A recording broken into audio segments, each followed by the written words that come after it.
नमस्कार मित्रों, मैं विवेक कुमार त्रिपाठी आपका अपने YouTube channel Pratyush learning centre में बहुत बहुत स्वागत करता हूं। हम लोग भारतीय इतिहास में प्राचीन इतिहास की श्रृंखला को कर रहे थे, जिसमें हम लोगों ने सिंधु घाटी सभ्यता, हड़प्पा सभ्यता और वैदिक काल से संबंधित हम लोगों ने एक सीरीज़ को कर लिया था। उसी श्रृंखला को आगे बढ़ाते हुए आज हम अगले प्रश्नों को देखेंगे। चलिए, आपके सामने प्रश्न है, निम्नलिखित में से कौन भारतीय दर्शन की आरंभिक धारा है? ठीक है, तो आप देखिए विकल्प पहला है सांख्य, वैशेषिक, मीमांसा, योग। तो चलिए, आपके पास 10 सेकंड का मौका है, आप लोग इसका उत्तर देखिए। तो सही उत्तर होगा इसका आपका सांख्य। ठीक है, अगला प्रश्न है, सांख्य, योग, न्याय, वैशेषिक, मीमांसा एवं वेदांत, इन 6 भिन्न भारतीय दर्शनों की स्पष्ट रूप से अभिव्यक्ति हुई है वैदिक युग में, गुप्त युग में, कुषाण में या मौर्य युग में? तो दोस्तों, इसका सही उत्तर है आपका वैदिक युग में। ठीक है, अगला प्रश्न है, निम्नलिखित में वह दस्तकारी कौन सी है जो आर्यों द्वारा व्यवहार में नहीं लाई गई? मृदभांड, आभूषण, बढ़ईगिरी या लुहारगिरी? ठीक है, 10 सेकंड आपके सामने मौका है, जल्दी से आप इसका विकल्प दीजिए। तो सही विकल्प होगा इसका लुहारगिरी। ठीक है, अगला प्रश्न है, ये आपका सूची का प्रश्न है। अब सम्मिलित करना है। चलिए हम लोग देखते हैं कि यहाँ पर क्या क्या हो सकता है। आपके पास भी समय है। चलिए, तो इसका पहला होगा आयुर्वेद का ऋग्वेद, इसके बाद आपका धनुर्वेद का होगा यजुर्वेद, गंधर्व साम संगीत से संबंधित है, और शिल्प और अर्थशास्त्र से संबंधित है आपका अथर्ववेद। ठीक है ना, तो ऑप्शन ए ही क्या होगा इसका सही विकल्प होगा। ओके, अगला है, ऋग्वेद के किन 6 मंडलों को वंश मंडल, गोत्र मंडल कहा जाता है? ठीक है, तो आपका विकल्प है दूसरे मंडल से 7वें मंडल तक, पहले मंडल से 6वें मंडल तक, तीसरे मंडल से 8वें मंडल तक, चौथे से 9वें मंडल तक। तो दोस्तों, आपके पास समय है, आप लोग इसको देखिए, और इसका सही विकल्प होगा आपका दूसरे मंडल से 7वें मंडल तक। क्या है, ऋग्वेद के जो 6 मंडल है उसके बारे में क्या की गई, चर्चा की गई। ठीक है, अगला प्रश्न है, किस वेद में जादुई, माया और वशीकरण का वर्णन किया गया है? ठीक है, तो ये तो बहुत ही सरल प्रश्न है और आप लोग इसको कर भी लेंगे। तो सही उत्तर होगा आपका अथर्ववेद। इसमें क्या है, जादू टोना से संबंधित चीज़ों को क्या किया गया है, समाहित किया गया है। अगला प्रश्न है, ऋग्वेद में कुल कितने मंडल हैं? ठीक है ना, बहुत फेमस प्रश्न है ये। तो विकल्प है आपका 7, 8, 9, 10। ठीक, तो सही विकल्प होगा आपका 10। ठीक है, अगला प्रश्न है, आर्य भारत में संभवतः आए, कहाँ से आए? यूरोप से आए, मध्य एशिया से आए, पूर्वी एशिया से आए या अन्य क्षेत्र से आए? ठीक है ना, तो अगर आप देखेंगे इंडिया का मैप अगर हम ड्रॉ करते हैं,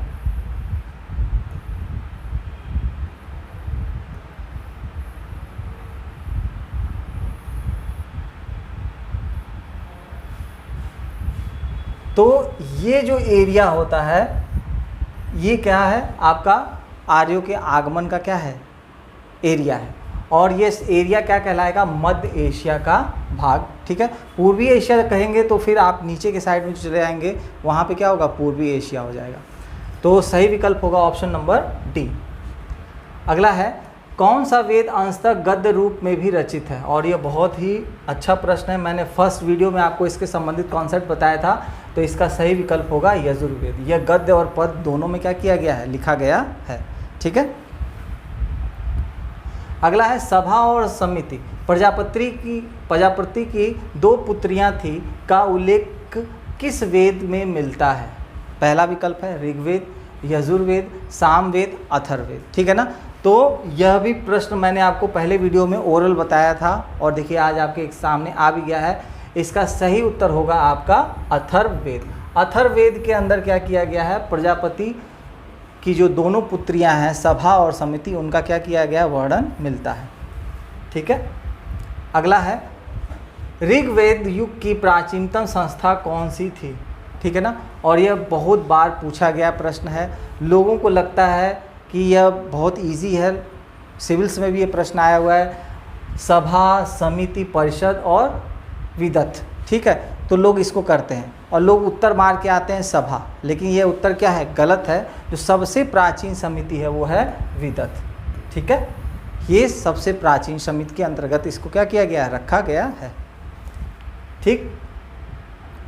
चलिए अगला प्रश्न है, ब्राह्मण ग्रंथों में सर्वाधिक प्राचीन कौन सा है? ऐतरेय ब्राह्मण, शतपथ ब्राह्मण, गोपथ ब्राह्मण, पंचवीश ब्राह्मण, ठीक है। बहुत अच्छा प्रश्न है और इसका सही उत्तर आपका होगा आपका शतपथ ब्राह्मण, ठीक है ना। ये सबसे प्राचीनतम क्या है, ब्राह्मण ग्रंथ की श्रेणी में आता है, ठीक। अगला है, गोत्र व्यवस्था प्रचलन में कब आई? ऋग्वेद काल में, उत्तर वैदिक काल में, महाकाव्य काल में या सुक्त काल में? तो दोस्तों इस गोत्र व्यवस्था का संबंध जो है वो आपका है उत्तर वैदिक काल में, ठीक है। उत्तर वैदिक काल में गोत्र की व्यवस्था हुई थी, जिसमें ब्राह्मण, क्षत्रिय, शूद्र और वैश्य की क्या की गई है, ठीक। अगला है, अनुलोम विवाह का अर्थ क्या होता है? देखिए दो तरह के विवाह होते हैं, एक अनुलोम होता है, एक प्रतिलोम होता है, ठीक है। अनुलोम विवाह में क्या होता है कि जब कोई उच्च वर्ग का पुरुष किसी निम्न वर्ग की महिला से विवाह कर लेता है तो अनुलोम विवाह। प्रतिलोम विवाह होता है कि जब कोई उच्च वर्ग की महिला किसी उच्च पुरुष के बजाय किसी निम्न पुरुष से विवाह कर लेती है तो क्या हो जाता है, प्रतिलोम विवाह। तो अब मैंने आपको ये चीज़ बता दिया है तो आपको कॉन्सेप्ट भी समझ में आ जाएगा कि इसका ए विकल्प क्या है, सही होगा, कि उच्च वर्ण पुरुष का निम्न वर्ण नारी के साथ क्या करना, विवाह, ये क्या होता है, अनुलोम विवाह के अंतर्गत आता है, ठीक है। अगला प्रश्न भी आपका प्रतिलोम विवाह है, यह भी आया हुआ है सीडीएस में। जब उच्च वर्ग का पुरुष निम्न वर्ग की नारी के साथ क्या कर लेता है, विवाह कर लेता है, ये तो हम लोग पढ़ चुके हैं। तो दोस्तों सही उत्तर क्या होगा इसका, कि जब उच्च वर्ण की नारी निम्न वर्ण के पुरुष के साथ क्या कर लेती है, विवाह कर लेती है, तो वो किस में कहलाता है, प्रतिलोम विवाह के अंतर्गत आता है, ठीक है। अगला प्रश्न है, वैदिक युग में यौ कहा जाता है, और यह प्रश्न 10 बार आ चुका है लगभग, और ये बहुत ही इम्पॉर्टेंट है। और आप देखेंगे हिंदी में जब तत्सम और तद्भव भी पढ़ा जाता है तो यौ के लिए एक शब्द प्रयोग होता है जौ, किसके लिए, जौ, और यौ का ही सबसे वैदिक युग में क्या किया गया, प्रयोग किया गया है, ठीक। अगला प्रश्न है, व्रीहि शब्द किसके लिए प्रयुक्त हुआ है? यह भी आपका उत्तर प्रदेश लोक सेवा आयोग में आया हुआ प्रश्न है। व्रीहि शब्द का प्रयोग होता है आपका चावल के लिए, किसके लिए, चावल के लिए, ठीक है, ध्यान रहेगा आप लोगों को। अगला प्रश्न है, अथर्व का अर्थ क्या होता है? ठीक है ना। अगर आप कॉमन सेंस का यूज करेंगे कि अथर्ववेद में जादू टोना की बात की गई है तो इसका मतलब अथर्व का मतलब ही होगा आपका जहाँ पर पवित्र जादू की क्या की गई हो, बात की गई हो, ठीक है। तो option number A is the right answer. अगला है, फिर से आपका सुम्मिलित करना वाला है। अब चलिए देखते हैं कि इसका क्या हो सकता है। शिक्षा, कल्प सूत्र, निरुक्ति और छंद, ठीक है। तो मुझे पता है कि मुझे एक विकल्प याद है अभी, छंद का छंद शास्त्र, ठीक है। इसके बाद मैं कल्प सूत्र के बारे में देखता हूँ, मुझे कल्प सूत्र जो है वो कर्मकांड से संबंधित है। बाकी मुझे कोई विकल्प अभी समझ में नहीं आ रहा है, तो अब मैं देखता हूँ कि इन दोनों विकल्प के माध्यम से मैं कोई विकल्प खोज पा रहा हूँ। जी हाँ, तो option number A is the right answer, ठीक है ना। इसको कहते हैं लॉ ऑफ एलिमिनेशन थ्योरी।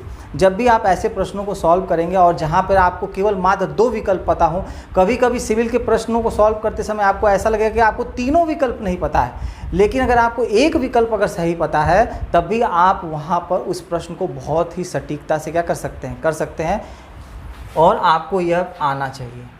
अगला है, प्राचीनतम व्याकरण अष्टाध्यायी के रचनाकार हैं। बहुत फेमस प्रश्न है। चलिए आपके पास 10 सेकंड का समय है और आप बताइए अष्टाध्यायी के लेखक हैं आपके पाणिनि। कौन है? पाणिनि, ठीक है ना। बाकी दर्शन से संबंधित है, कल तीनों लोगों की चर्चा मैंने की थी, ठीक है ना, योग दर्शन, न्याय दर्शन, ठीक। अगला, निम्न में से कौन सी स्मृति प्राचीनतम है? ठीक। तो सबसे प्राचीनतम जो आपकी स्मृति है वो है आपकी मनुस्मृति, ठीक है ना, जिसमें सामाजिक व्यवस्था के बारे में क्या किया गया है, बताया गया है। ठीक, चलिए अगले प्रश्न की तरफ हम लोग बढ़ते हैं। अगला प्रश्न है आदि काव्य की संज्ञा किसे दी जाती है। ठीक है, रामायण को, महाभारत को, गीता को, भागवत पुराण को। ठीक, तो जो आदि काव्य की जो हमारी चर्चा की जाती है वो की जाती है रामायण को। ठीक है, option A is the right answer. अगला है प्राचीनतम पुराण है कौन सा, और यह भी प्रश्न आपका वनडे एग्जामिनेशन में सबसे ज़्यादा बार पूछा गया प्रश्न है कि सबसे प्राचीनतम पुराण कौन सा है। तो सबसे प्राचीनतम पुराण आपका कौन सा है, मत्स्य पुराण। और मत्स्य देखिए लिखा कैसे है, म आधा त आधा श और य, ये हमेशा शुद्धिकरण में भी पूछा जाता है कि मत्स्य कैसे। लोग क्या करते हैं कि ये श को पूरा मान लेते हैं, लेकिन वो क्या है, गलत है। ठीक है, तो आपको अपनी त्रुटियों को भी धीरे धीरे दूर करना चाहिए। ऋग्वेद में सबसे पवित्र नदी किसे माना गया है। ठीक है, कल हम लोग ने चर्चा की थी कि सर्वाधिक किस नदी का प्रयोग हुआ है ऋग्वेद में। अब उसी के जस्ट अपोजिट की सर्वाधिक पवित्र नदी कौन सी है, तो option B is the right answer. आपका किसका प्रयोग हुआ है, सरस्वती नदी का सर्वाधिक प्रयोग हुआ है। अगला है वैदिक समाज की आधारभूत इकाई थी कुल, ग्राम, विश्व या जन। तो दोस्तों इसका सही उत्तर होगा आपका कुल। आधारभूत इकाई क्या थी, कुल या कुटुंब। ठीक है, अगला प्रश्न हम लोग देखते हैं। अगला है वैदिक काल में उस सबसे प्रधान देवता की पहचान करें जिसकी स्तुति में 250 सूक्त की रचना की गई थी। तो दोस्तों इसका सही उत्तर होगा आपका इंद्र। ठीक है ना, ये भी आपका एसएससी में आया हुआ प्रश्न है, सर्वाधिक चर्चा इंद्र की गई है। ठीक है, अगला प्रश्न है किस वेद में सभा को नारिष्ट अर्थात सामूहिक वाद विवाद या अनुल्लंघनीय कहा गया है। ठीक है, ऋग्वेद, यजुर्वेद, सामवेद, अथर्ववेद। ठीक है, तो दोस्तों इसका सही उत्तर आप लोग देखिए, और नारिष्ट की जो बात की गई है वो अथर्ववेद के अंतर्गत की गई है। ठीक है, option D is the right answer. अगला है किस रचना में नारी को सुरा और पाशा के साथ 3 प्रमुख बुराइयों में सम्मिलित किया गया। ठीक है ना, पहला है मैत्रायणी संहिता, जवाल उपनिषद, शतपथ ब्राह्मण और छंगो उपनिषद। ये रेलवे में पूछा गया प्रश्न है और बहुत ही अच्छा प्रश्न है। और चलिए देखते हैं इसका सही उत्तर क्या होगा, और ये इसका होगा मैत्रायणी संहिता में क्या किया गया है, नारी को सुरा और पाशा की कैटेगरी में क्या किया गया, रखा गया है। ठीक है, अगला है वैदिक काल में किस देवता को सर्वोच्च स्थान प्राप्त था, प्रजापति, इंद्र, विष्णु, रुद्र। ठीक है, और हम जब इस प्रश्न को करने जाते हैं तो हम हड़बड़ा करके उत्तर देने की कोशिश करते हैं और 90% लोग इंद्र मार के चले आते हैं, जबकि वो क्या होता है, गलत होता है। सर्वाधिक जो था वो प्रजापति का क्या था, यहाँ पर रोल प्ले करता है। ठीक है, अगला है फिर से सुम्मिलित करने वाला। चलिए देखते हैं, राजशिव यज्ञ किसने करवाया था, अश्वमेघ यज्ञ क्या था, वाजपेयी यज्ञ था और अनष्टयोम यज्ञ। ठीक है, चलिए कठिन है क्वेश्चन, चलिए अब इसका देखते हैं हम लोग। अश्वमेघ यज्ञ के बारे में मुझे पता है कि राजनीतिक शक्ति बढ़ाने हेतु कराया जाने वाला क्या था, यज्ञ होता है कि एक राजा अपना घोड़ा छोड़ता है और जहाँ तक वो घोड़ा जाता है उसकी राज्य की सीमा मानी जाती है। तो चलिए हमें बी का उत्तर पता चल गया कि ऑप्शन नंबर 2 इसका सही विकल्प है। ठीक है, अब मैं देखूंगा कि यहाँ पे 2 है, यहाँ पर 2 है, इसका मतलब यह विकल्प तो कट गया और यह विकल्प भी कट गया। अब हमें केवल 2 ही विकल्प में अब चर्चा करनी है, एक अपना विकल्प यह है और एक अपना विकल्प यह है। अब देखते हैं कि अगला विकल्प में क्या हो सकता है, राजशिव यज्ञ। ठीक है, राजा के सिंहासन के आरोहण से संबंधित है। ये भी आपको अगर आप ध्यान से पढ़ेंगे कि जब भी किसी राजा आरूढ़ होता है तो राजशिव यज्ञ कराया जाता है, तो इसका मतलब ऑप्शन ए भी आपका पढ़ा हुआ है। तो आपका 1 और 2 मिल गया है।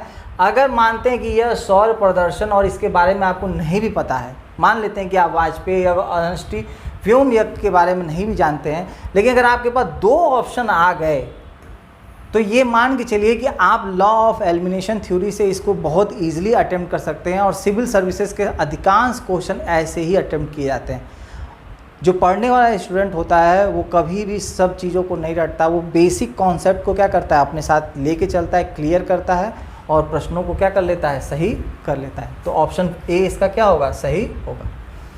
अगला है परुषणी, ठीक है। इसके बाद आस्किनी, विपाशा। तो चलिए इसमें तो हम लोग कई नदियों के बारे में पढ़ भी चुके हैं और मुझे लगता है कि इसका भी ऑप्शन परुषणी का क्या होता है, रावी नदी का पुराना नाम है, ठीक है। फिर आपका अस्कनी का चिनाब, विपाशा का व्यास और सतलज, ठीक है। तो इसका भी देखिए विकल्प ए ही सही हो रहा है, ठीक है। अगला है संस्कारों की कुल संख्या कितनी है, 14, 15, 16 या 18, ठीक है। तो चलिए दोस्तों, आपको इसका उत्तर पता ही होगा कि हमारे यहाँ कितने तरह के संस्कार होते हैं, 16 तरह के संस्कार होते हैं, ठीक है। अगला है ब्रह्म विवाह, देव विवाह, आर्ष विवाह, प्रजापत्य विवाह, ठीक है ना। तो चलिए देखते हैं इसका सही उत्तर क्या होगा। ब्रह्म विवाह मतलब होता है समान वर्ण या जाति का विवाह, ठीक है, ये तो सही है। तो एक विकल्प मुझे मिला। और दैव विवाह पुरोहित द्वारा पारिश्रमिक में मिले कन्या के साथ विवाह, ठीक है, अब इसको छोड़ते हैं। आर्ष विवाह कन्या मूल के रूप में जोड़ी गाय व बैल चुका कर नहीं चुरा कर होगा ये किया गया विवाह। और प्रजापत्य विवाह बिना दहेज का विवाह, ठीक है ना। तो प्रजापत्य विवाह आपका डी और आर्ष विवाह का सी और दैव विवाह का भी बी, मतलब इसका भी ऑप्शन नंबर आपका क्या होगा, 1 ही सही होगा, ठीक है। यहाँ पे मैंने जो क्वेश्चन बनाया उसमें ऑप्शन ए सही है, लेकिन आप एग्जामिनेशन में जाएंगे तो उसमें ऑप्शन नंबर ए नहीं होगा। हो सकता है कि A B C D 4 set होते हैं, क्वेश्चन सेम रहता है लेकिन विकल्प सबके अलग हो जाए। पता चला कि ऑप्शन ए सेट में वो बी है तो सी सेट में वो डी भी हो सकता है, ठीक है ना। तो आप ऐसा मत सोचिएगा कि एक ही ऑप्शंस आपके मैच करेंगे। गंधर्व विवाह, ठीक है। तो गंधर्व विवाह तो आपको पता ही है, कामदेव प्रेम विवाह से, ठीक है। इसके बाद आपका असुर विवाह कन्या को खरीद कर किया गया विवाह, ठीक। फिर राक्षस विवाह प्रजापति राजा की कन्या या अपहरण की गई कन्या के साथ विवाह। और पैशाच विवाह में सोई हुई अवस्था में कन्या को गुमराह कर या मानसिक रूप से अस्वस्थ कर गुमराह करके उसके साथ किया गया विवाह, ठीक है ना। तो इसका भी आपका चारों विकल्प क्या हो रहा है, सिमिलर मैच कर रहा है, ठीक। अगला है 3 ऋण में शामिल नहीं है, ठीक है ना। देव ऋण, ऋषि ऋण, पितृ ऋण, ये तीनों ऋण में हैं शामिल। केवल एक ऐसा ऋण है जो उस ऋण में शामिल नहीं है, वो है मातृ ऋण, क्योंकि ये कभी हम चुका ही नहीं सकते, ठीक है। अगला है ऋग्वेद काल में संबंधित मृद भांड संस्कृति है, ठीक है ना। तो यह जो संस्कृति है, और देखिएगा विकल्प ऋग्वेदिक काल में पूछ रहा है, तो उस हिसाब से अगर यह आ जाएगा तो चेंज हो जाएगा विकल्प, इसलिए इसका सही विकल्प होगा गेरुवर्णी मृद भांड क्या है, यहाँ पर पाए जाते हैं। उत्तर वैदिक काल से संबंधित मृद भांड संस्कृति है, ठीक है ना। तो जब उत्तर वैदिक काल की बात होगी तो वहाँ पर पाए जाते हैं चित्रधूसर मृद भांड, ठीक है। थोड़ा सा टफ है ये, लेकिन आप इसको देखिएगा तो आपको मिल जाएगा। हरियाणा प्रांत में चित्रधूसर मृद भांड स्थल किस स्थान पर हाल में किए गए उत्खननों से प्रकाश में आया है। पहला है आलमगीरपुर, भगवानपुर, हस्तिनापुर, कुरुक्षेत्र, ठीक है। तो दोस्तों इसका सही विकल्प आपका होगा भगवानपुर, ठीक है ना, वहाँ पर इसको पाया गया। अगला है ऋग्वेद में अधन्य शब्द का प्रयोग किसके लिए किया गया है, तो किया गया है ये किसके लिए, गाय के लिए किया गया है, ठीक है। अगला है, यह भी आपका मैच द फॉलोइंग वाला क्वेश्चन है। पहला है संग्रहित कोषाध्यक्ष, फिर भागदूत, छत्री, अच्छवाप, ठीक है। तो पहले हम लोग छत्री का देखते हैं। छत्री का क्या हो सकता है आपका,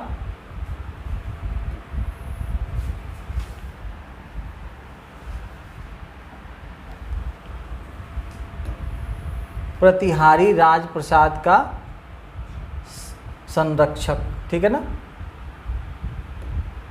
संरक्षक। इसके बाद होगा संग्रहित, ठीक है, तो संग्रहित क्या होता है, कोषाध्यक्ष को संग्रह करने वाला होता है। और भागदूत के बारे में मुझे नहीं पता है। चलिए देखते हैं कि दो ऑप्शन से मुझे समझ में आ रहा है कि नहीं।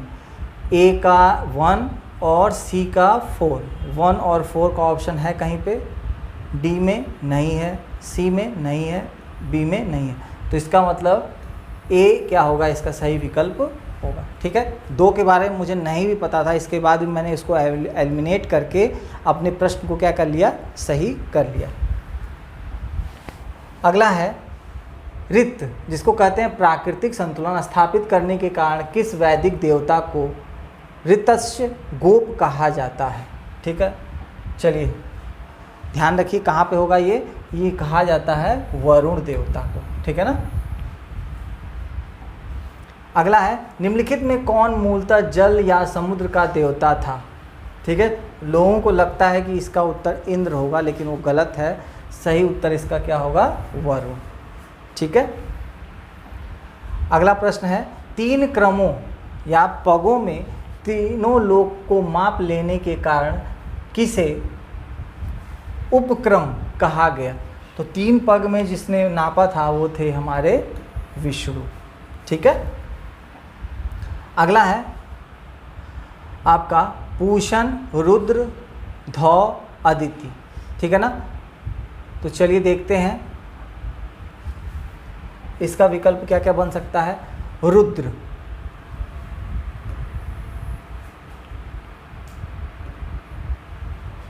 इसके बाद है धौ, धौ मतलब होता है जगत के पिता को, ये पर्यायवाची शब्द भी है। पूषण, पूषण मतलब होता है विवाह का देवता। अदिति, ये माता अदिति के बारे में बात कर रहा है, देवों की महान माता थी जो अदिति, उनके बारे में, ठीक है ना। अब मान लेते हैं कि मुझे पूषण नहीं पता है, लेकिन अदिति माँ के बारे में पता चला और मुझे ऑप्शन नंबर केवल डी पता है, तो मैं इतना तो कंफर्म हो जाऊंगा कि ये 2 में से कोई एक होगा। इसके बाद मुझे इन 3 में से कोई एक ही और तलाश करना है, और जैसे ही मैं तलाश कर लेता हूँ तो वहाँ पे मैच द फॉलोइंग वाले प्रश्नों को आप आसानी से क्या कर सकते हैं, टैकल कर सकते हैं, ठीक है। चलिए अगला है मनुस्मृति मुख्यतः संबंधित है। अभी मैंने आपको पढ़ते पढ़ते एक प्रश्न बताया था, और इसका सही विकल्प होगा सामाजिक व्यवस्था से संबंधित है, ठीक है। अगला प्रश्न है गायत्री मंत्र की रचना किसने की थी। चलिए आपके पास 10 सेकंड का समय है। गायत्री मंत्र की रचना विश्वामित्र जी ने की थी, ठीक है ना। अवेस्ता और ऋग्वेद में समानता है। अवेस्ता किस क्षेत्र से संबंधित है, ठीक है ना, भारत से, इजराइल से, मिस्र से या ईरान से, ठीक है ना। तो ये वहाँ का धर्म ग्रंथ है और किससे संबंधित है, ईरान से संबंधित है, ठीक है। निम्नलिखित में से कौन सी एक ऋग्वैदिक आर्यों की लाक्षणिक विशेषता नहीं है, ठीक है। वे अश्वों, रथों और कांच के उपयोग से परिचित थे, ठीक। वे लोहे के उपयोग से परिचित थे। वे गौ से परिचित थे जो संपत्ति का सर्वाधिक महत्व रूप रखती थी। सारे सही लग रहे हैं, लेकिन यहाँ पर एक प्रश्न पूछा है नहीं, ठीक है। और नहीं के बारे में जब हम चर्चा करेंगे तो हमको ये पता होना चाहिए कि नहीं प्रश्न खोजना है। हम लोग प्रश्नों को हल करते समय यह नहीं कभी करते हैं, और जैसे ही नहीं देखते हैं तो हर एग्जामिनेशन में ये मान के चलिए कि आपका 2 से 3 प्रश्न क्या हो जाएगा, गलत हो जाएगा। तो सही है कि वे लोहे के उपयोग से परिचित थे, ठीक है ना। अगला है ऋग्वेद में निम्नलिखित किन नदियों का उल्लेख अफगानिस्तान के साथ आर्यों के संबंध का सूचक है, ठीक है। तो दोस्तों बहुत ही फेमस क्वेश्चन है ये, और यह है कुंभा या कुरुम, ठीक है, इसका संबंध है। अगला है धर्म तथा ऋत भारत की प्राचीन वैदिक संस्कृति से एक केंद्रीय विचार को चित्रित करते हैं। ये IAS में आया हुआ प्रश्न है जो मैंने आपके लिए डाला है इसमें। इस संदर्भ में निम्नलिखित कथनों पर विचार कीजिए। धर्म व्यक्ति के दायित्वों एवं स्वयं तथा दूसरे के प्रति व्यक्तिगत कर्तव्यों की क्या करता है, संकल्पना था। चलिए ऋत मूलभूत नैतिक विधान था जो सृष्टि और उसमें अंतर्निहित सारे तत्वों के क्रियाकलापों को संचालित करता था। ठीक है ना। तो दोस्तों इसका सही उत्तर होगा ऑप्शन नंबर सी, ए और बी दोनों। ठीक है ना। ये दोनों ही स्टेटमेंट क्या हैं आपके, सही हैं। अगला है आर्यों ने आर्टिक होम सिद्धांत का पक्ष, आर्यों के आर्टिक होम सिद्धांत का पक्ष किसने लिया था। ठीक है ना। और ये भी बहुत फेमस रहा था उस समय, और वो थे बीजी तिलक। इन्होंने क्या किया था, लिया था। अगला है नदी का है ये, चलिए देखते हैं। कुंभा या क्रुम। ठीक है। तो ये होगा आपका काबुल, काबुल। परुषणी, रावी। सदा नीरा, सदा नीरा होगा, तो हैं 1028 सूक्त दिए हुए हैं। ठीक है। अगला है पूर्व वैदिक आर्यों का धर्म मुख्यतः था भक्ति, मूर्ति पूजा और यज्ञ, प्रकृति पूजा और यज्ञ, और प्रकृति पूजा और भक्ति। तो दोस्तों इसका सही विकल्प होगा प्रकृति पूजा और यज्ञ, उनका क्या था, प्रमुख था। ठीक है। अगला है निम्नलिखित में से किसे भारतीय परमाणुवाद का जनक कहा जाता है। और यह प्रश्न आपका बिहार पीसीएस में पूछा गया था। तो देखिए, महर्षि कपिल, महर्षि गौतम, महर्षि कणाद और महर्षि पतंजलि, या इनमें से कोई नहीं। तो दोस्तों इसका सही होगा महर्षि जो कणाद थे उन्हें ही भारतीय परमाणुवाद का क्या कहा जाता था, जनक माना जाता है। ठीक है। अगला देखते हैं, निम्नलिखित में से किस ग्रंथ को सत्र सहस्त्री संहिता के नाम से जाना जाता है, जिसको कहा जाता है जय संहिता भी एक नाम है। और सही उत्तर होगा इसका आपका महाभारत। ठीक है। महाभारत को कहा जाता है। चलिए, सतपथ ब्राह्मण से संबंधित राजा विधेय, माधव से संबंधित ऋषि थे। ऋषि भरद्वाज, ऋषि वशिष्ठ, ऋषि विश्वामित्र, ऋषि गौतम, रघुकुल। ठीक है। तो सही उत्तर होगा आपका ऋषि गौतम, रघुकुल। ऑप्शन नंबर डी क्या होगा इसका सही विकल्प होगा। अगला है ऋग्वेद के 10वें मंडल में निम्नलिखित में से कौन सा स्रोत विवाह समारोह पर प्रकाश डालता है। ठीक है ना। इसके कई तरह के आंसर दिए गए हैं, लेकिन जहाँ तक उपयुक्त उत्तर जो है वो है पुरुष सूक्त के क्या करता है, विवाह समारोह पर क्या करता है, प्रकाश डालता है। ठीक है। तो आज आपकी वैदिक काल की यह श्रृंखला यहीं पे क्या होते हैं, हम समाप्त करते हैं। अगली श्रृंखला में वैदिक काल से संबंधित जो भी थोड़े बहुत प्रश्न बच जाएंगे उनको करेंगे, और एक नया टॉपिक स्टार्ट करेंगे, महाजनपद। ठीक है।